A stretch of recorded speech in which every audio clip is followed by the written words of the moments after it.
అందరికీ welcome back to my channel. ఈ సమ్మర్లో రాగి జావని తాగండి, మీ ఒంట్లో ఉండే వేడిని తగ్గించుకోండి.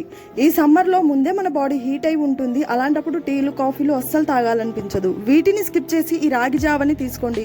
చాలా healthy and tasty and also preparation కూడా ఈజీయే. సో ప్రాసెస్ ఏంటో చూసేద్దామా. ఒక కడాయిలో 2 స్పూన్స్ రాగిపిండి అండ్ వాటర్ని తీసుకొని బాగా కలుపుకోండి. దీన్ని స్టవ్ ఆన్ చేసి స్టవ్ మీద అయితే పెట్టేసుకోండి. ఒక నిమ్మకాయ సైజ్ అంతా బెల్లం ముద్దని అండ్ అల్లం జ్యూస్ని తీసుకోండి, ఇందులో వేసుకోండి.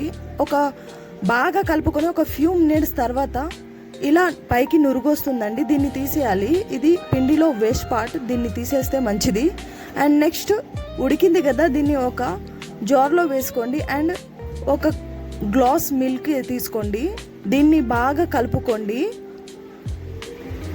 చూడండి, ఈ విధంగా కలుపుకుంటే తొందరగా చల్లారుతుంది అండ్ బాగా కలిసిపోతుంది. చాలా టేస్టీగా ఉంటుందండి. సో ఈ వీడియో మీకు నచ్చినట్లయితే లైక్, షేర్ అండ్ సబ్స్క్రైబ్ చేసుకోండి.